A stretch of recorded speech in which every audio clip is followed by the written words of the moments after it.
चर्चा करायची आहे. महाराष्ट्रातल्या 18,000 शाळा बंद करते हे भाडकाऊ सरकार. या लोकांनी 65,000 सरकारी शाळा दत्तक योजनेमध्ये देऊन कॉर्पोरेटची दलाली करली आहे. प्रमुख मागणी काय आहे तुमची? शाळा बंद करू नये महाराष्ट्रातल्या दत्तक शाळा. या ठिकाणी योजना रद्द करावी. गव्हर्नमेंटने 419 गव्हर्नमेंट आयटीआयचं खाजगीकरण बंद करावं यासाठी आम्ही ऑल इंडिया स्टुडंट फेडरेशनच्या वतीने मोर्चा काढला. मी कॉम्रेड. आपल्या मराठी भाषेला अभिजात भाषेचा दर्जा मिळाला. फक्त दर्जा मिळाला ते कागद पानापुरतच दर्जा पाहिजे का तुम्हाला? आता मला एक सांगायचं की ज्या मराठी भाषेला अभिजात भाषेचा दर्जा मिळाला त्याच मराठी भाषेसोबत काय खेळ खेळते सरकार? आपल्या महाराष्ट्रामधील मराठी शाळा बंद करायला चालल्यात.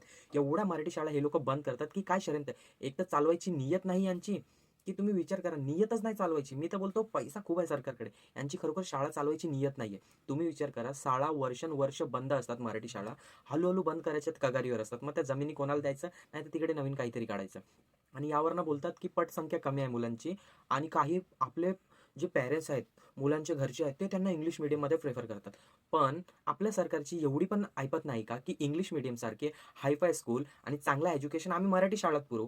आता ज्या मराठी शाळामध्ये 5 शिक्षक पाहिजे तिकडे 2 किंवा 3च शिक्षक असतात ना. म्हणजे तुम्ही विचार करू शकतात की आपली गव्हर्नमेंट काय करते. या गोष्टीवर पण लक्ष देत नाही. मी लहानपणापासून मराठी शाळेचा विद्यार्थी आहे. मी बघितलंय या गोष्टी मराठी शाळांमध्ये. जेवढे शिक्षक शिकायचे तेवढे शिक्षक कधीच असणार नाही. आणि आता जो विद्यार्थी मराठी मीडियमवरनं MA BEd सगळ्या गोष्टी करतोय, तो आता इंग्लिश मीडियममध्ये शिक्षक बनणार का? त्याला किती त्रास होणार या गोष्टीचा? तुम्ही आमच्या मराठी पोरांच्या नोकऱ्या पण खातात शिक्षकाच्या, आणि मराठी शाळा बंद पडतात. गावखेड्यातले पोरं कुठे शिकायला जातील? तुमचा अर्थ असा आहे की गरीब पोरांनी शिकावं नाही, शिकला की हा मला प्रश्न विचारेल, त्यापेक्षा याला शिकू द्यायचं नाही. हेच चाललंय. यासाठी का एखादी पार्टी मोर्चा काढत नाही, सरकारचा विरोध करत नाही, मला समजत नाही. आता चूप बसलो तर आयुष्यभर चूप बसावं लागेल मित्रांनो.